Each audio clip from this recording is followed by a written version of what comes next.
welcome Chris Everett.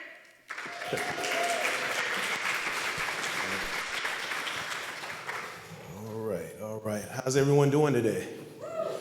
Cool. Well, welcome to Creative Mornings Wilmington, and this is my presentation, Creating a Vision for a Creative Future. I'm just going to kind of give you a brief background of who I am.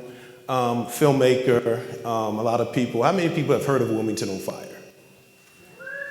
Great. Well, that means we did our job. So everyone really knows me for Wilmington on Fire, but as you saw from the reel, we have several projects that either I directed or produced. Wilmington on Fire, Black Beach, White Beach, Harlem's Last Poet. People are familiar with the legendary group Last Poets. That's a documentary on one of those individuals. Also, I've done a couple of other projects of narrative stuff. We did a re-release of an underground quote film called As an Act of Protest back in 2021. Also, we helped produce a satire, a narrative film called Whiteface, and then also we did another Afro-futuristic short called The Black Baptism. So a lot of people don't know that. A lot of people just know me from Wilmington on Fire and all that stuff. But I've been involved in several projects. Also, I'm the artistic director at the Southern Documentary Fund. As you see me right there on the screen at one of our screenings. And what we do at SDF, we're a 20-year organization, been around, headquartered in Durham, North Carolina, but ever since the pandemic, we've been remote. And so we just support documentaries across the South. And so we support whether it's short docs, features, series, experimental. We also have expanded into podcasts as well. And so I love this organization because they were really one of the first organizations to ever give me a grant for one of my docs. And so at the time, I was working at the Center for Doc Studies at Duke University as their comms manager. And so they reached out and said, hey, Chris, we got a position open for you. And we would love for you to be involved in what we got going on. I said, yeah, I would love that because you guys support me. You guys support Southern documentary makers, and I want to be a part of that. And so I've been there for about 3 years now, and it's been a great experience so far. Also, I'm an event curator. That's something that I like to do. I've produced like several hip hop shows. I think one of the biggest ones I've done so far has been about Talib Kweli. We brought him to town in July at Waterline Brewing Company. We have an excellent partnership with them of doing some cool, dope hip hop shows. Also, just my Three Chambers festival as well, which we'll get into a little bit later as well. And also, I'm a husband. This is me and my wife, Charlon Turner Everett. She also runs the North Carolina Black Film Festival. And I actually met her while filming, making Wilmington on Fire. I reached out to her because I knew she was over the North Carolina Black Film Festival. Just wanted to, set up a meeting. Just say, hey, I'm working on this documentary on 1898. And I wanted to see if, when it's done, can I get in your festival? And so we met at Copper Penny, actually. That was our first kind of date at Copper Penny. I'm plugged them in. But we met. I didn't think nothing of it. I just thought I was having a business meeting. I didn't know that I was going to end up falling in love with her. So I was coming up on the weekends to film Wilmington on Fire. And after filming, I was always, hey, let's get up for coffee. Let's get up for lunch. And the rest is history. You know what I'm saying? So that's how, the vision can kind of throw you in another direction. All right. There you go. All right. Where did this vision start? So it started with me as a little kid. As you see that picture up there, that's me as a little boy at the bottom. That's my grandfather. My grandparents raised me since I was a baby. But they were a huge martial arts movie fan. So that's why we got Bloodsport up here and Steven Seagal. So these two movies were like their favorite movies. You know what I'm saying? They loved Jean-Claude Van Damme. My grandmother loved Steven Seagal. So I grew up watching these type of films.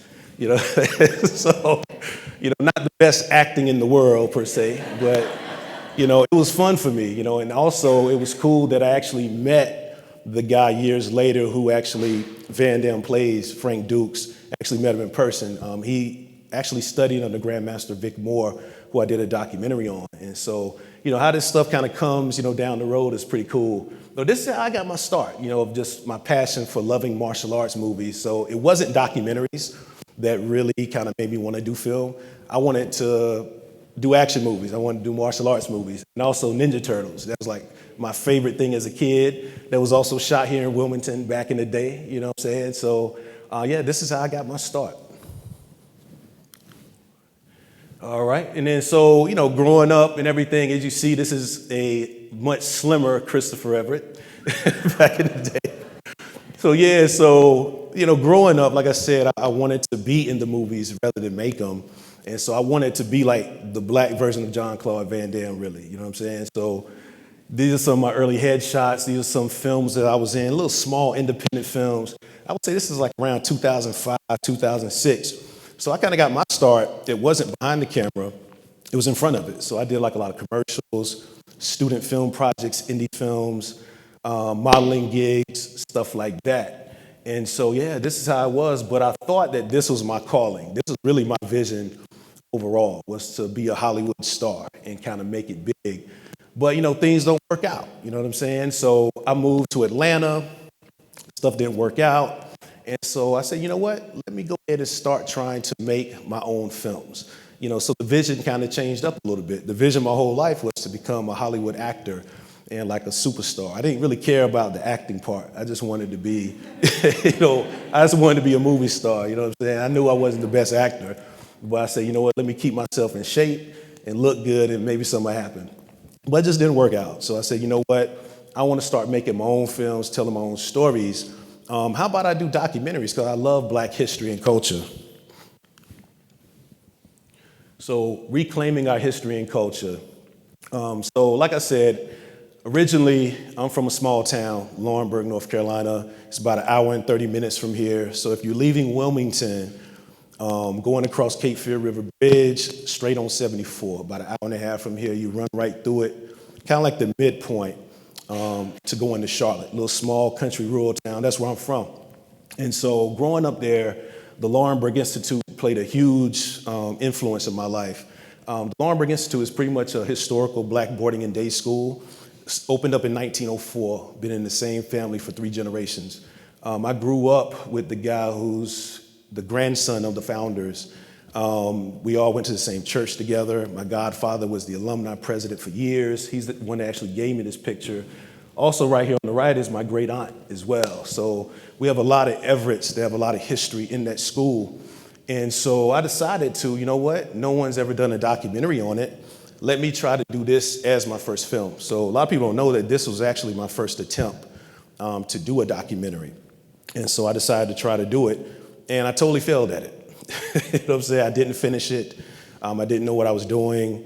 And so my vision of just transitioning from doing modeling and acting, I wanted to do film, and I just felt like a failure because I didn't complete the task. But I was able to gather a lot of archival material. That's the thing. The school didn't have a deep archive of stuff like this, photos and oral histories. So I said, since I'm not going to finish it, let me just help out the school. Let me give back to the school in some way. And so we just started interviewing a lot of the elders, people like my grandfather, godfather, their friends who they went to school with, and also just gathering all the archival photos that people had, yearbooks, and started digitizing and really archiving this stuff, for future generations. Now, eventually, this stuff became good use because just a couple of months ago, they released a book on the Laurinburg Institute, and we actually supplied all the archival material for that book. And so even though I did this back in 2008 and didn't complete it, a lot of the hard work and the archival stuff and everything ended up coming to good use. And so the lady who wrote the book reached out to me last year. She said, "Hey, Chris, I heard that you were the guy with all this stuff. I've been trying to find quality stuff for this book I'm doing, but I can't find anything. But everybody told me you have everything." I said, "I got a lot of stuff, and let's talk about doing something." And so definitely check out that book about the Laurinburg Institute. You'll see all of our wonderful archival stuff that we dug out over the years. And some of those credible, I guess, notable alumni, Dizzy Gillespie, how many people heard of him? Jazz legend. Yeah. So he went to the school. We actually have a cool photo of him in the book, of him in the 1934 school band as well. And so a lot of people, I have Sam Jones. He played with the Boston Celtics back in the day. He's like the second most winningest NBA player of all time. We have his high school graduation photo from Laurinburg Institute as well, thanks to my godfather. So we have some cool archival stuff throughout that book. But not doing this film led to this picture over here. And I know a lot of people have seen this picture right here of the red shirts. It's featured in Wilmington on Fire. So a lot of people kind of know or are familiar with those, these guys. So the reason why I have this picture with the Laurenburg Institute project is that what led me into do Wilmington on Fire.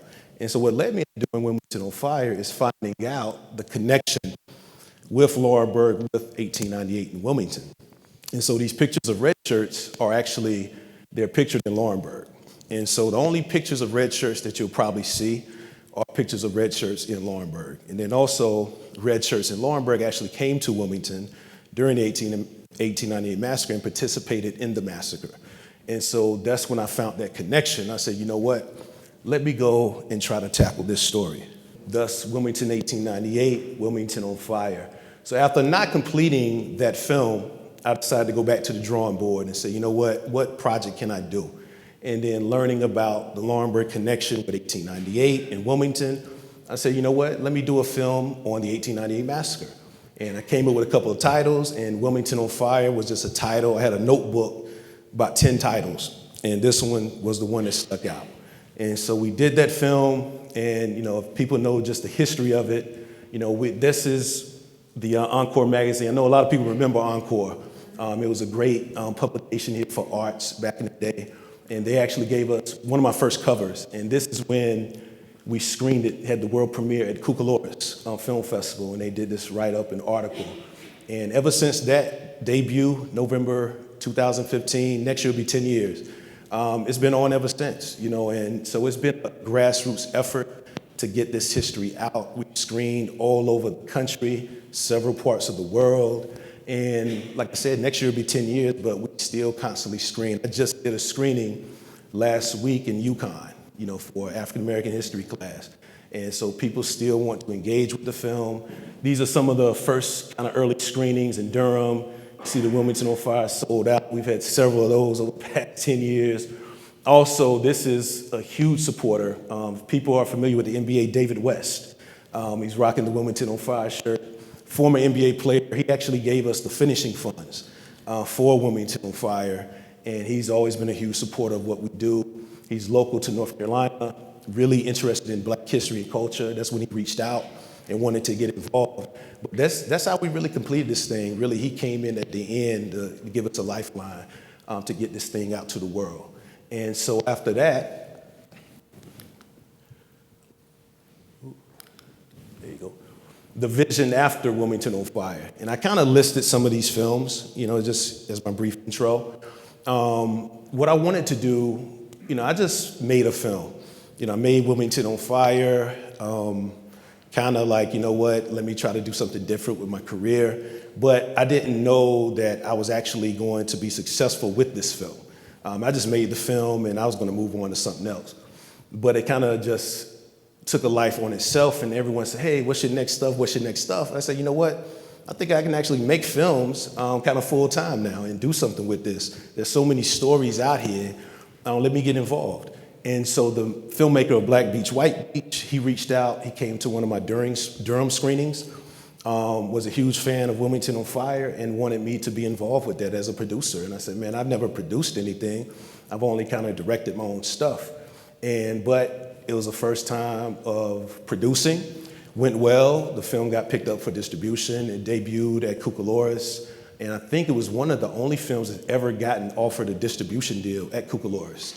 There was a rep from Gravitas Ventures that was there. He came to the screening and really hit up Ricky, who was the director, and said, man, we would love to get you guys involved with us and offer you guys a distribution deal. And so we took that deal with Gravitas. You can check the film out on Tubi and almost every other platform as well. But it's pretty much about the 2 bike weeks that go on in Myrtle Beach. I know everybody knows about Myrtle Beach. You got Harley Week and you got Black Bike Week. So it's pretty much about those 2 bike weeks that go on down in Myrtle Beach. As an act of protest, the film I was telling you about earlier, that was like an underground cult film. And I always like to do cool stuff that's outside the box. I saw a film years ago called The Spook Who Sat by the Door. It was a film that was banned in the US, a lot of controversy behind it. And then years later, Tim Reed, he ended up getting the rights to it and re-releasing it. So I said, you know what, let me do something cool and out the box and radical like that. I'm gonna think better next time because it wasn't a good business move, and we didn't really make a lot of money with it. But it was just cool for the culture. And so Dennis Leroy Kangallee, the director of this, I reached out to him, man. I said, I'm a huge fan of this film. Can we do like a re-release of it through my company, Speller Street Films? We'll do a remaster, and we'll do some community engagement screenings in New York and other places. Let's do it. And he said, man, hey, no one's ever wanted to take this task or this project. No one wanted to touch it. And I'll be honored if you guys do it. And so that's what we did. We did key art. We did several New York screenings, did a couple of screenings in Paris. But yeah, that was a cool project. Now, it wasn't a financial win, but you don't do everything for money. This was definitely for the culture. And then Black Baptism, like I said, it's an Afrofuturistic short. We were able to put in some money to that, to do this film. It also screened at Cucalores, but during the pandemic. And then also Whiteface as well, screened at Cucalores as well. So we've been involved in some cool projects.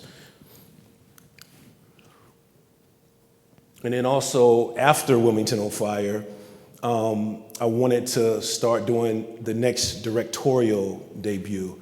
And so while in Laurinburg really champions what I do. They're very proud of what I've done. And so my martial arts instructor, my old martial arts teacher, ran into me at the grocery store while I was down in Laurinburg visiting my grandparents. And he said, man, I see you doing documentaries now. You should do something on my martial arts instructor. Well, I said, who's your instructor? He said, his name's Vic Moore. I said, really?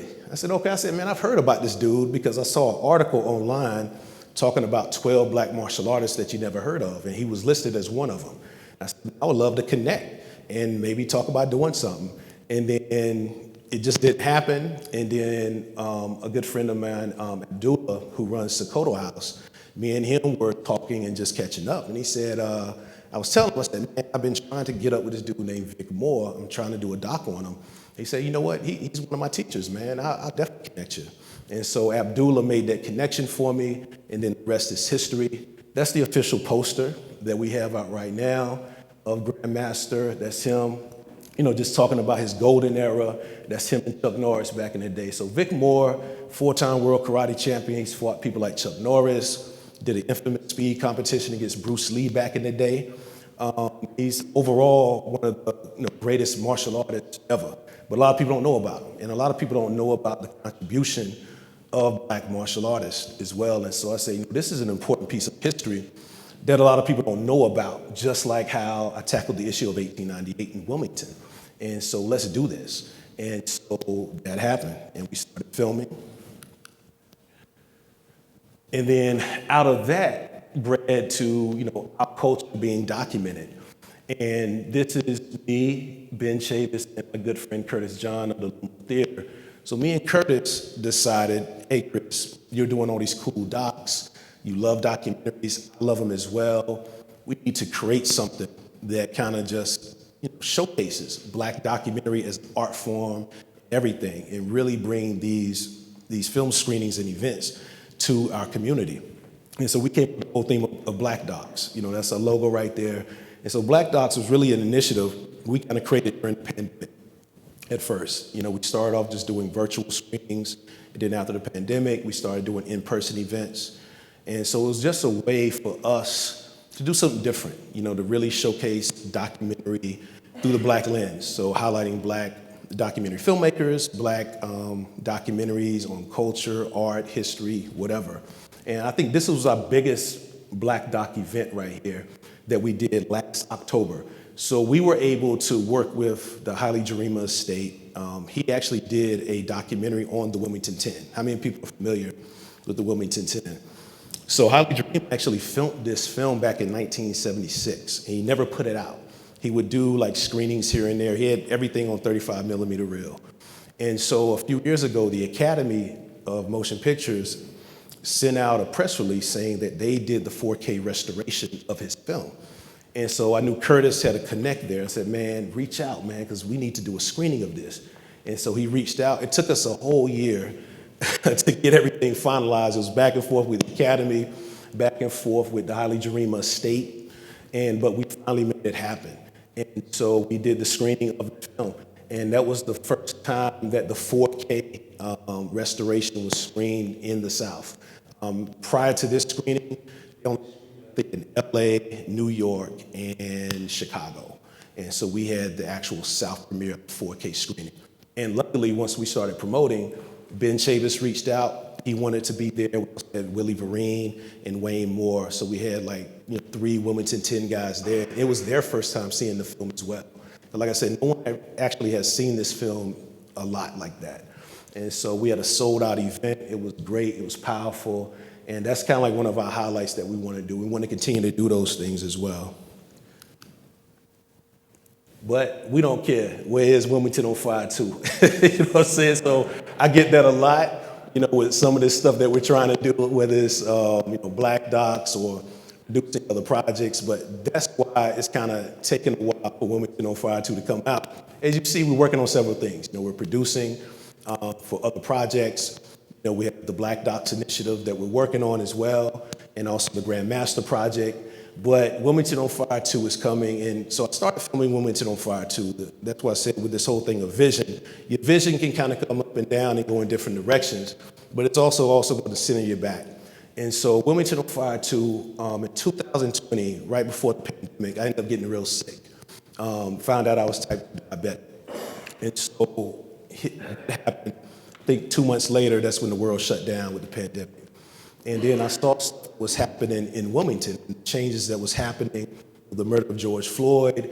And I said, you know what, I had another direction, another vision for part 2. I was going to go into the history of what happened in 1898. But seeing the climate of what was happening now in Wilmington and across the world, I said, you know what, let me scrap that and let's focus on Wilmington today. There's a lot of cool things happening. There's a lot of change that's happening, but we still have a long way to go.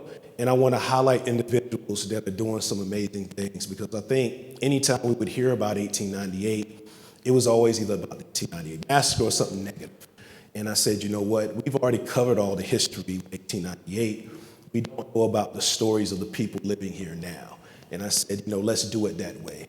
And so we pretty much filmed from 2020 to about 2023. And so luckily, this will be coming out in the spring, so you don't have to really wait that much longer. Cool. And so out of doing that stuff and kind of going back to the Grand Master project, like I said, we did the Grand Master project in post-production. Really no one cared, you know what I'm saying? I tried to get grants for it, tried to get support. Everyone wanted Wilmington on Fire 2, and that's understandable, Wilmington on Fire changed a lot of lives, did a lot of positive things in the community, but I felt that Grand Master's story was just as important. But I couldn't just sit around and wait. I had to make something happen. And so I said, how about let me go back to my first passion as a kid, of loving these kung fu movies, these martial arts films. And how about I kind of incorporate that film that I'm doing into some of that. And so this picture over here is when we did our first Three Chambers event. It was at a dive bar in Durham showing kung fu movies. You know what I'm saying? So that's where this whole concept of Three Chambers started. And that's the thing about it. You don't have to be grand scale with it at first. You can start small and grow it. You never know what's going to happen. And so out of that, I met these guys right here in the middle, Shaolin Jazz. What they were doing was something amazing. They were actually taking action films and kung fu flicks and remixing the score live. And I said, man, I got to do something with you guys. And this is our first event together right here. We redid the score to Enter the Dragon at Django's Playhouse. And so imagine watching Enter the Dragon, and then you hear a Wu-Tang song come on, or a Nas song, or EPMD song over it. And so it's watching the film in a whole new way, and a whole new experience. Then the new vision happens, Enter the Three Chambers. And so growing up, I was a huge Wu-Tang Clan fan. One, because they were kind of like the only people I saw that took hip hop and combined it with martial arts. And so I said, let me do the same thing, but also adding the element of anime to it as well. And so this is the very first event I did with Wu-Tang, actually. And you see the poster over here as well. But this is Wu-Tang Clan member Capadonna. We actually brought this new Wu-Tang concert documentary to Wilmington back in May, and he came down for the Q&A, and it's actually going to have its PBS premiere November 11th. Check that out. Also, we were able to do a big hip-hop show with Talib Kweli, who's in the middle, and then this is also Kiko Black. She's a big anime trap music artist as well. So So this whole vision is really about, and you see all that crowd in there, just all the diversity, black, white, old, young. And so that's what I wanted to do, really to bridge all these cultures together and really just have a good time. The vision moving forward, we're definitely doing some art project. This is one art piece. We work with an artist out of DC. We're about to work on putting a show together for him. Also, these two martial artists in the middle, Fred Hamilton, also Linda Denley. We're currently in development doing 2 short documentaries on these 2 martial artists. And also, we plan on doing a photography exhibition right here. The photographer for this is Anthony Gethers out of New York. He has a dope exhibition called Black Mind Any Weapon that we're currently working on now. So that's the vision moving forward, is that we want to do some art shows, exhibitions to really showcase other artists, and also continue to work on more documentaries as well. All right, cool. Well, that's the end of my presentation, and questions, I have answers. All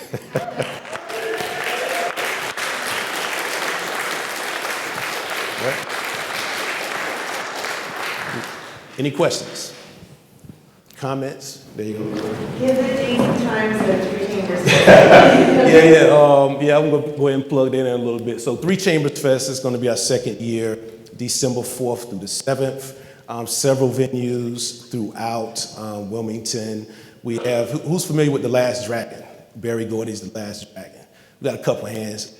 Cool. So we're going to do the live remix score to that. We're also going to have the star of The Last Dragon, Ty Mock. He'll be here as well. We're also going to show a new documentary series that features Wu-Tang Clan as well. We're going to have several members of Wu-Tang Clan here for that. So we have some cool stuff, so just go to 3chambers.com. You can also talk to me afterwards as well to get more information. Cool.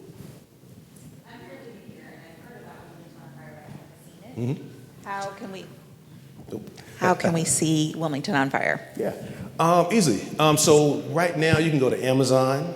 You can stream it on there. Also, we have developed a partnership with Quelle TV. Quelle TV is a Black-owned streaming service. We kind of have a small stake of ownership in it. And so you can go on Quelle TV as well and purchase it. Yeah. And also we have DVDs available if you want to get a copy. Any other questions? So since it's Halloween and you loved martial arts as a kid, who'd you dress up as? And then tell us you got that from your grandparents. How did your grandparents discover martial arts movies and start liking those? Well, with my grandparents, really, the Bruce Lee era, you know what I'm saying? I think that was, and we talk about that in my Grandmaster documentary, how African Americans kind of came into this whole craze, that Bruce Lee effect. He opened the door and just made it cool. And even after that, the blaxploitation era, a lot of those blaxploitation films incorporated martial arts styles. It wasn't the best choreography, but they incorporated it. And so that's where they kind of fell in love with that. Now, my mom, she was a huge horror fan. So that's why I got some of my horror stuff that I liked from her. So growing up, she didn't really have cable in the house, so all she had was like videotapes of like Child's Play, Children of the Corn, Hellraiser, Basket Case, all these B-movie, horror joints. And so that was the only thing to watch. So I just say, it is what it is. I fell in love with them. But I would dress up as just like a karate guy, have my, I would actually wear my karate outfit, my belt and all that, or Batman as well. I love Batman, so I'm still a huge Batman fan. Can't wait for the Penguin this Sunday as well. So, any other questions? You mentioned November 11th, PBS. What was the title? It's called Wu-Tang Experience Live at the Red Rocks Amphitheater. So, yeah. Is it part of their American experience or PLV, or is it just standalone? I think it's standalone on PBS. So the film is about, I think in 2021, Wu-Tang, they went to Colorado at the Red Rocks Amphitheater. And RZA, who founded Wu-Tang, he decided to do something different as a concert, not the standard hip-hop show. He wanted to combine all the elements. So he has the Colorado Symphony Orchestra playing in the background. They have a big screen showing 36 Chambers of Shaolin. And then you have Wu-Tang doing their concert set. And so it's showing just combining all these elements. And they interview the head leader of the Colorado Symphony Orchestra, why he wanted to be involved. They interview all the Wu-Tang guys. And it's a pretty cool film. And like I said, we brought it here in May. and actually had the only screening in the South. And we're actually going to do it again, November 6th at Waterline, if you want to check out the film before the broadcast premiere. But yeah, check it out on PBS November 11th. What was your biggest lesson learned from going from the Lawrenceburg Institute at Dr. Sense to the Wilmington Empire? I talked about this with some filmmakers the other week. I would have started off just doing a short for the Lawrenceburg Institute. I'm starting to embrace short form now. I actually just did a panel at Hot Springs Documentary Film Festival on short making. And I told them, I said, man, years ago, I couldn't stand short docs. Everything for me had to be 90 minutes or more. But now I'm embracing that even more. And there's nothing wrong with shorts. You know, shorts have a place now, especially with docs. And I should have did it as a short first. You know, I didn't know what I was doing, you know, but you learn. But it actually helped me. It led into the Lawrenceburg, you know, learning that Lawrenceburg connection made me do Wilmington on Fire. So I think it had happened for a reason. You know, and then I ended up using a lot of that material for the book that needed to be out as well. So it all worked out. But you don't know that at the time. You know, I'm like, man, I suck. But I had all, but I just kept all the materials. I kept all the tapes, all the photos and archives and everything, and ended up, you know, going to a good place. The PBS documentary, 1998, did they contact you at all? Yeah, I'm familiar with those folks, Rachel Rainey and all those folks. I remember when they first, before they even started filming, because I work with the Southern Doc Fund, and they reached out. I reached out to them because I wanted to see if we can partner on some things, because they distribute some of our projects at Southern Doc Fund. And, you know, and Rachel used to be the ED years ago at Southern Doc Fund. I just wanted to connect. And that's when she had told me about the project, that they were first starting to do it. Well, I said, you know, I got part 2 coming as well, and, you know, good luck to you guys. Because any filmmaker out there, if you make a film, whether you got $1 million to do it or nothing, it's still a hard attempt. Even if you have all this money, the film can still flop and can still be terrible. You know, so just making a film and just completing it is an accomplishment. And I give my hats up to anybody who attempts at it. And so they actually just had their premiere at Hot Springs, which I was down and checked it out. And I think it's streaming November 12th on PBS. Hi, I'm new to CreativeMornings, so this is kind of fun. Thanks for being here. I am curious, from your perspective, obviously besides the subject matter that interests you, but with film and culture in the area, what made you focus or even stay in the South versus, say, another large American city like, you know, LA, Miami, New York? Right. Well, you know, I grew up in the South. You know, like I said, Lawrenceburg, and I love North Carolina. I always felt that we deserve some of this type of stuff. But, you know, it's one of the reasons why I did the Wilmington on Fire project. You know, I was like, you know what? I would hear a lot of people complain, say, why they don't do a story on 1898? Why they won't make this? I said, you know what? Let me just do it. You know, if you want something done, you just got to do it yourself, and hopefully you'll get the support. And that's how I feel about North Carolina. I said, you know what? The stuff that we're doing, like bringing Wu-Tang down and doing all this cool stuff, you know, this is stuff that goes on in like DC, New York, LA. But I said, why can't we have it here? And I already got the connections. You know, I can bring Talib Kweli down or whoever. Let me go ahead and just do it. You know, so if I can do it, why not do it? Because I think we deserve the same type of stuff and opportunities and also cultural experiences. So that's why I do it, because I shouldn't have to fly to New York or Chicago or LA or Atlanta. We can just do it right here.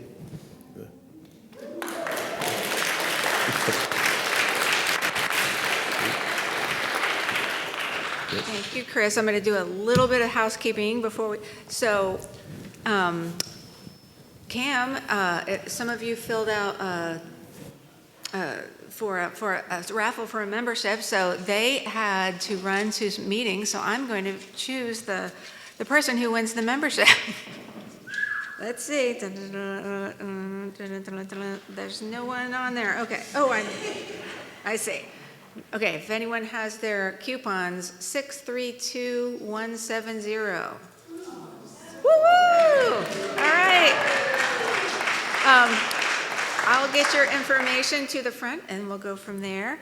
And just moving forward, as Chris was saying, Wilmington's such a special place, and that's why he wants to do his work here, and that's why we made this here. And our next event We're switching it up a little bit toward the end of the year, partly because there's conflicts with some other creative projects and then holidays, but every month we're going to deliver something to the community, and in November, we are actually going to shake it up and do kind of an alternative event. It's on a Sunday on November 17th at Baker's Market, and we're going to do something related to Thanksgiving and people bringing food for food bank, but more relaxed, bring your family, and it's not in the morning, so there you go. But we hope to see you next time. Oh, question? The one on Market, and we're still working out the time, so stay tuned for details. And what all the people that attend here will send out information, so it's coming. We're just still figuring it out. But I'll let everyone get on their way. So thanks again to Chris Everett. That was wonderful. And thank you for coming.